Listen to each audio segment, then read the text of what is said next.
నమస్కారం, నా పేరు డాక్టర్ షగుఫ్తా. నేను న్యాచురోపతి డాక్టర్ని. డయాబెటీస్ అండి. ఈ మధ్యకాలంలో డయాబెటీస్ చాలా యంగ్గా ఉన్నప్పుడే వస్తుంది.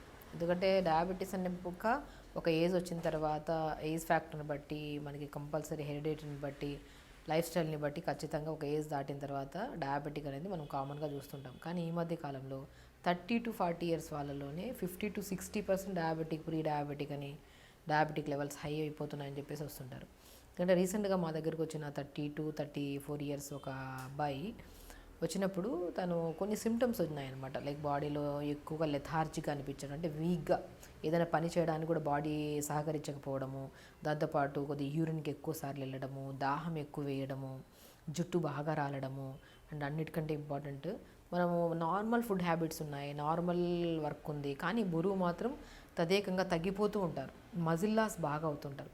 ఈ సిమ్టమ్స్ అన్నీ తీసుకొని తను మా దగ్గరికి వచ్చినప్పుడు మేము ఒకసారి డయాబెటిక్ టెస్ట్ చేయించుకోండి అన్నప్పుడు నేను చాలా యంగ్ని, నాకు డయాబెటిక్ రావడం ఏంటని చెప్పేసి టెస్ట్ చేయించడానికి 2-3 రోజులు ఇటు అటు చేశారనమాట. మేము చాలా సిమ్టమ్స్ ఉన్నాయండి, వెళ్ళి చేయించుకోవాలంటే చేయించుకొని వస్తే HbA1c ఉంటుంది 3 months యావరేజ్ ఆల్మోస్ట్ 9.7 to 9.8 ఉంది. అంటే మోర్ దెన్ లెవెల్స్ అనమాట.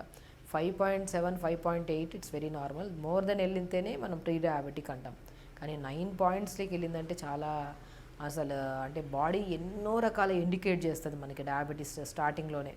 సో స్టార్టింగ్లో మన డయాబెటీస్ వెళ్ళినప్పుడు యూరిన్లో నురగ రావడము, లేదంటే యూరిన్కి వెళ్ళినప్పుడు మనకి ఎక్కువ సార్లు యూరిన్కి వెళ్ళడము, లేదంటే బ్లాడర్ నిండిపోయి మనం వెళ్ళిన యూరిన్ కొద్దిగా యూరిన్కి వెళ్తాం, మళ్ళీ ఆగిపోతుంది, మళ్ళీ కొద్దిసేపు తర్వాత మళ్ళీ వెళ్తాం. ఇలా గ్యాప్ ఇచ్చుకుంటూ ప్రొలాంగ్డ్ ఎక్కువ సార్లు వెళ్ళడం జరుగుతుంటుంది. సో ఇలాంటి సిమ్టమ్స్ కనపడినా, లేదంటే బాడీలో అంటే లైక్ నరాల్లో తిమ్మిరి రావడము, ఇప్పుడు కూర్చొని లేచిన వెంటనే నార్మల్ వ్యక్తులలో ఇలాంటి ఇబ్బంది ఉండదు. కానీ ప్రీ డయాబెటిక్లో, డయాబెటిక్ వాళ్ళల్లో కూర్చొని లేచిన వెంటనే అదొక బాడీలో అక్కడక్కడ నరాలు పట్టేయడం, పిక్కలు పెట్టేయడం జరుగుతూ ఉంటుంది. సో ఇలాంటి సిమ్టమ్స్ ఏమొచ్చినా కూడా ఒక్కసారి డాక్టర్ని అప్రోచ్ అయ్యి, అసలు మీ సిమ్టమ్స్లో యూరిన్కి ఎక్కువ వెళ్ళడం, దాహం ఎక్కువ వేయడము, నిద్ర కూడా చాలా డిస్టర్బ్డ్గా ఉంటుంది వీళ్ళకి. మనం గమనిస్తే నిద్రపోతారు, మళ్ళీ మధ్యలో యూరిన్కి వెళ్తూనే ఉంటారు 2 to 3 times. ఇలాంటి ఏ సిమ్టమ్ కనపడినా కూడా మనం ర్యాండమ్ బ్లడ్ షుగర్ లెవెల్స్ కానీ, అసలు HbA1c కానీ చేయించుకుంటే చాలా మంచిదండి. సో అలా వచ్చిన కేసుని మేము, సో స్టార్టింగ్లో అంత లెవెల్స్ ఉన్నాయి కాబట్టి, so first diabetic specialist, naturopathy రెండింటిని కంబైన్ చేస్తూ ఒక 2 months మానిటర్ చేసాం మేము. సో ఆ 2 monthsలో ఎలా అంటే ఫస్ట్ కొద్దిగా హై డోసెస్ కాకుండా లో డోసెస్ ట్యాబ్లెట్స్ పెట్టుకుంటూ, అండ్ చాలామంది అంటుంటారు డయాబెటిక్కి ట్యాబ్లెట్లు వాడితే జీవితాంతం వాడాలా, బీపీకి ట్యాబ్లెట్లు వాడితే జీవితాంతం వాడాల్సి వస్తుందేమో అని కంగారు పడుతుంటారు. అవసరం లేదండి. మనం హై లెవెల్లో ఉన్నప్పుడు దాన్ని బ్యాలెన్స్ చేయడానికి మన లైఫ్ స్టైల్ని మార్చుకుంటున్నాం కదా, సడన్గా మార్చిన వెంటనే కంట్రోల్ అవ్వదు. మార్పు అనేది రెగ్యులర్గా మనం చేసుకుంటున్నంత కొద్ది అప్పుడు ఈ సపోర్టివ్గా ఈ మెడిసిన్స్ తీసుకుంటూ, అట్ ద సేమ్ టైం మనం లైఫ్ స్టైల్ని మార్చుకుంటాము అన్న కాన్ఫిడెంట్ ఉండి మార్చుకొని, దానివల్ల ఎన్నో డయాబెటిక్కి స్లోగా బేసిక్ డోసెస్ పెట్టుకుంటూ ట్యాబ్లెట్, అండ్ మేము ఫుడ్ని పెట్టడం స్టార్ట్ చేసాం. డైలీ 1 hour యోగా, అండ్ తొందరగా పడుకోవడము, స్ట్రెస్ మేనేజ్మెంట్లో కొన్ని క్లాసెస్ చెప్పడం జరిగింది. అలా చేసిన వితిన్ ఒక 20 days తర్వాత షుగర్ లెవెల్స్ ఫాస్టింగ్ పోస్ట్ చాలా కంట్రోల్ అయ్యాయి. అండ్ దాంతోపాటు ఇప్పుడు ఆ మార్నింగ్ అండ్ ఈవినింగ్ ఒక ట్యాబ్లెట్స్ ఒక తక్కువ డోసెస్లో పెట్టాము. దాని తర్వాత మళ్ళీ ఈవినింగ్ ట్యాబ్లెట్ ఆపేసి ఓన్లీ మార్నింగ్ ట్యాబ్లెటే ఇంకొద్దిగా మాడిఫై చేసాం డైట్. అలా చేసిన వితిన్ 1-2 monthsలో మార్నింగ్ ఈవినింగ్ ట్యాబ్లెట్ లేకుండా, సో షుగర్ లెవెల్స్ ఎప్పుడు చూసినా కూడా బ్యాలెన్స్ అయ్యేటట్టు ఉన్నాయి. కాబట్టి మనం ఫుడ్ని, యోగాని, స్ట్రెస్ని కొద్దిగా బ్యాలెన్స్ చేయగలిగితే వితిన్ 2 monthsలో అని ఆల్మోస్ట్ 2.5-3 months తర్వాత HbA1c చేయించుకుంటే ఆయన 9.5 కాస్త 6.2, 6.3కి వచ్చింది. సో ఒకటి మనం ఏం చేయాలంటే, డయాబెటిక్ వచ్చింది కదా, అరే ట్యాబ్లెట్స్ తీసుకోవద్దేమో, న్యాచురల్గా ఏదైనా ఫాలో అవుదామన్న ఇది ఉన్న వాళ్ళు అసలు కమిటెడ్గా ఉండాలి. న్యాచురల్గా ఉన్నప్పుడు అసలు మనం కంప్లీట్గా లైఫ్ స్టైల్ని మార్చుకోవాలి, ప్రాపర్ ఫుడ్ తీసుకోవాలి. సేమ్ ఇప్పుడు నేను ఈ రీసెంట్గా ఎన్నో కేసెస్ని, pre diabetic cases, high levels of diabetic కేసెస్ని, సో మనము ఖచ్చితంగా ఒక ప్రీ డయాబెటిక్లో ఉన్నప్పుడు మెడిసిన్స్ ఏం వాడకుండా ఇలాంటి ప్యాటర్న్ డైట్ ఫాలో అయ్యి యోగా చేసుకుంటే మాత్రం అద్భుతంగా పనిచేస్తుంది. సో మనం ఏం చేయాలి, ఇప్పుడు మనం డయాబెటిక్ అన్న విషయం టెస్టులు చేయించుకున్న తర్వాత మనకు తెలుస్తుంది. బట్ టెస్ట్కి ముందే మన శరీరం మనకు తెలియజేస్తుంది. చెప్పాను కదా, ఇన్ని సిమ్టమ్స్ కనపడినప్పుడు మనం ఖచ్చితంగా మార్నింగ్ లేచిన వెంటనే ఒక 250 ml వాటర్ తీసుకోండి. బెండకాయ అండి, అద్భుతంగా పనిచేస్తుంది. ప్యాంక్రియాస్ని స్టిమ్యులేట్ చేసి డైజెషన్ని ఇంప్రూవ్ చేసి మోషన్ సరిగా రాకపోయినా వాళ్ళకి మోషన్ కూడా ప్రాపర్గా అయ్యేటట్టు చేసి అండ్ ఇన్సులిన్ లెవెల్స్ని కూడా మన బాడీలో ప్రాపర్గా అందేలాగా చేయడానికి బ్రహ్మాండంగా పనిచేసే వెజిటేబుల్ ఏదైనా ఉందంటే బెండకాయ. సో బెండకాయ గురించి చాలామందికి తెలుసు, వాళ్ళు ఎలా తీసుకోవాలి ఏంటి అనేది చాలామందికి డౌట్స్ ఉంటాయి. ఇప్పుడు అదే మనం క్లారిఫై చెప్తాము. ఒక 250 ml వాటర్ తీసుకోండి. ఒక బెండకాయని ముక్కలు కట్ చేసి నీళ్ళలో వేయండి. మెంతులు ఉంటాయి కదా, మెంతులు ఒక అర స్పూన్ అంత మెంతుల్ని నీళ్ళలో వేయండి. అండ్ మోస్ట్ ఇంపార్టెంట్ ఇంగ్రీడియంట్ ఇంకొకటి దాల్చిన చెక్క 4 లేదా 5 ముక్కలు 1 ఇంచు ముక్కల్ని నీళ్ళలో వేయండి. నల్ల జీలకర్ర అని దొరుకుతుందండి. ఈ 4 అద్భుతంగా పనిచేస్తాయి డయాబెటిక్కి.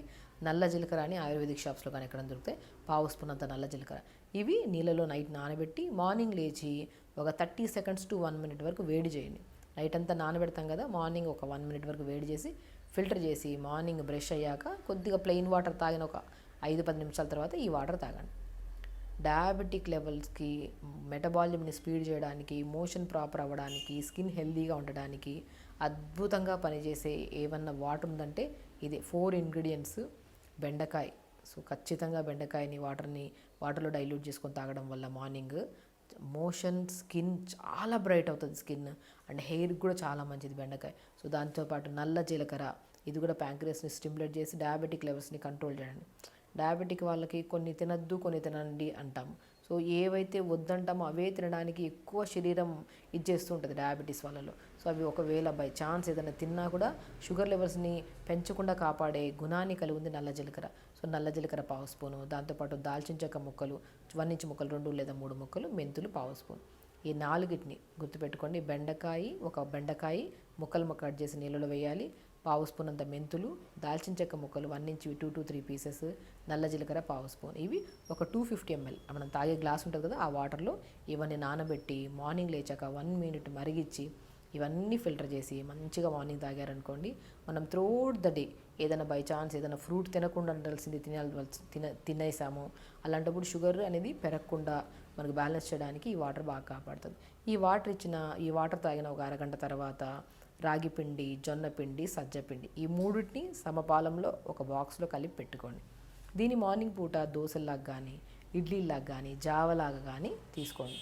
కానీ ప్రత్యేకంగా డయాబెటిక్ వాళ్ళలో నరాల తిమ్మిర్లు, నరాల బలహీనత అనేది చాలా కామన్గా ఉంటుందండి. సో ఆ బలహీనతలను తగ్గించడానికి మనం ఫుడ్లోనే కొద్దిగా సపోర్టివ్గా vitamin B12, D vitamin, iron కూడా కరెక్ట్ మోతాదులో అందేలాగా pumpkin seeds, watermelon seeds, sunflower seeds, phool makhana diabetic లెవెల్స్ని కంట్రోల్ చేసుకుంటూ డయాబెటిక్ ఉండే వాళ్ళల్లో నరాల బలహీనతలు, నరాల తిమ్మిర్లు, back pains, neck pains and specially high content of diabetic levels ఉండే వాళ్ళు పిక్కలు బాగా తిమ్మిరి పడుతుంటాయి ప్రతిసారి. ఆ తిమ్మిర్లను కూడా తగ్గించే గుణాన్ని పూల్ మకానా, తామర గింజలు అంటారు, అవి అద్భుతంగా పనిచేస్తాయి. So pumpkin seeds, watermelon seeds, sunflower seeds, phool makhana, కొన్ని తెల్ల నువ్వులు, వీటిని మంచిగా దూరగా వేపేసుకొని ఒక బాక్స్లో పెట్టేసుకోండి. మనం అలాగే తినమంటాను, బట్ దూరగా వేపేసుకుంటే పురుగు రాకుండా ఉంటుంది. అలా చేసుకున్న దాన్ని ఒక 2-3 స్పూన్లు మనం రాగి, జొన్న, సజ్జ, బార్లీ ఉంటే బార్లీ అన్నీ కలుపుకున్న దాంట్లో ఈ జావని ప్రిపేర్ చేసుకున్నాం కదా, ఆ జావలో ఈ సీడ్స్ని 2 స్పూన్లు కలుపుకొని మార్నింగ్ బ్రేక్ఫాస్ట్లో తీసుకోండి. Daily seeds common. మన ఒకరోజు సొరకాయని తురిమేసి జావలో వేయండి, ఒకరోజు క్యారెట్ని తురిమేసి జావలో వేయండి, రకరకాలుగా ఇలా జావలో ప్రిపేర్ చేసుకుంటే చాలా బాగుంటుంది అనమాట. సో ఇలా జావని మార్నింగ్ బ్రేక్ఫాస్ట్లో. లంచ్కి వచ్చాక రెడ్ రైస్ అద్భుతంగా పనిచేస్తుంది. షుగర్ ఫ్లక్చువేషన్స్ కాకుండా, ఒకటి పెరగకుండా తరగకుండా మనకు బ్యాలెన్సింగ్గా మెయింటైన్ అయ్యేటట్టు చేసేది రెడ్ రైస్. ఒక ముద్ద ఎక్కువ తిన్నా కూడా షుగర్ని కరెక్ట్ మోతాదులో మెయింటైన్ చేసేలాగా చేసేది నవారా రైస్, రెడ్ రైస్ అంటారు. ఆ రెడ్ రైస్ని మనం ఏంటంటే నార్మల్ రైస్ కంటే ఈ రెడ్ రైస్కి ఎందుకు అంత ప్రాముఖ్యత అంటే, రెడ్ రైస్లో ఒక గ్లాస్కి 7-8 గ్లాసులు వాటర్ వేస్తే ఉడుకుతుంది.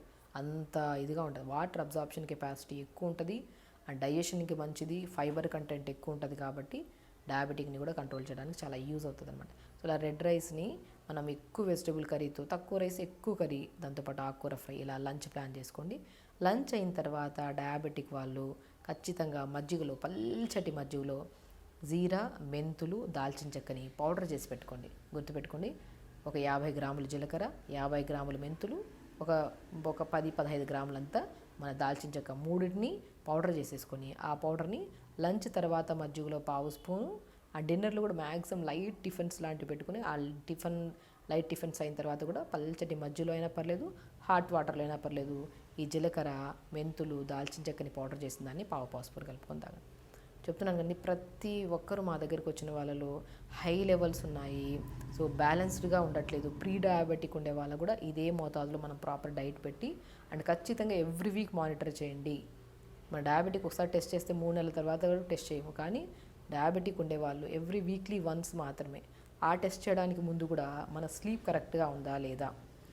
చాలామంది చేసే పొరపాటు ఏంటంటే ఇంట్లో ఉంటుంది మిషన్, ప్రతిరోజు చూస్తుంటారు. సో అలా చేయాల్సిన అవసరం లేదు. మనము ఎప్పుడు డయాబెటిక్ టెస్ట్ చేస్తాం. చాలామంది ఏం చేస్తారంటే ఏదైనా ఫంక్షన్లకు వెళ్ళి లేదంటే నైట్ బాగా తినేసి అలా లేట్గా పడుకోవడం వల్ల ఆ టైంలో టెస్ట్ చేస్తే ఖచ్చితంగా హై ఉంటుంది లెవెల్స్. సో డయాబెటిక్ టెస్ట్ ఎప్పుడైనా సరే నిద్ర బాగుండాలి, మార్నింగ్ లేచాక మోషన్ అయ్యి ఉండాలి, యూరిన్ పాస్ నీట్గా అయ్యండి, అప్పుడు ఫాస్టింగ్ లెవెల్స్ చేయాలి. ఫాస్టింగ్ చేసిన తర్వాత పోస్ట్ కూడా తిన్న 2.5 అవర్ తర్వాత పోస్ట్ చేయాలి. ఈ లెవెల్స్ని బట్టి మన షుగర్ లెవెల్స్ ఎలా ఉన్నాయో మనం కన్సిడర్ చేస్తాం. సో చాలామంది ఆ రోజు ముందు రోజు ఏదో తినేసి షుగర్ టెస్ట్ చేసి మాకు ఇంత ఉంది అంతుంది మేడం అని కంగారు పడుతుంటారు. అసలు మీరు తిన్నారు కాబట్టి, తినకుండా ఉండాల్సినవి తిన్నారు కాబట్టి ఆ రోజు లెవెల్స్ కొద్దిగా ఇటు అటు అవుతూ ఉంటాయి. సో అదే మనం ప్రాపర్గా మెయింటైన్ చేసి స్లీప్ బాగుండి బాడీ బాగున్నప్పుడు చేసిన టెస్టే కరెక్ట్ ఉంటాయి అన్నమాట. సో ఇలా మెయింటైన్ చేసుకుంటూ మనము డైలీ 1 అవర్ యోగా చేయాలండి. యోగా అనేది మస్ట్ అండ్ షుడ్. డయాబెటిక్ వాళ్ళు ఎనీ కైండ్ ఆఫ్ ఇష్యూ, బరువు తగ్గాలన్నా, ఒకవేళ గాల్ బ్లాడర్లో స్టోన్స్, కిడ్నీ స్టోన్స్, థైరాయిడ్ వాళ్ళు, PCOD problem, any kind of issue వాళ్ళు ప్రతిరోజు మార్నింగ్ లేచాక 1 అవర్ యోగా. అండ్ ప్రత్యేకంగా డయాబెటిక్ వాళ్ళల్లో ఖచ్చితంగా డయాబెటిక్ని కంట్రోల్ చేసే ఆసనాస్లో అద్భుతంగా పనిచేసే ఆసనాస్ పవనముక్త ఆసన్, ధనురాసన్, ఉష్టాసన్, ఇవి అద్భుతంగా పనిచేస్తాయండి.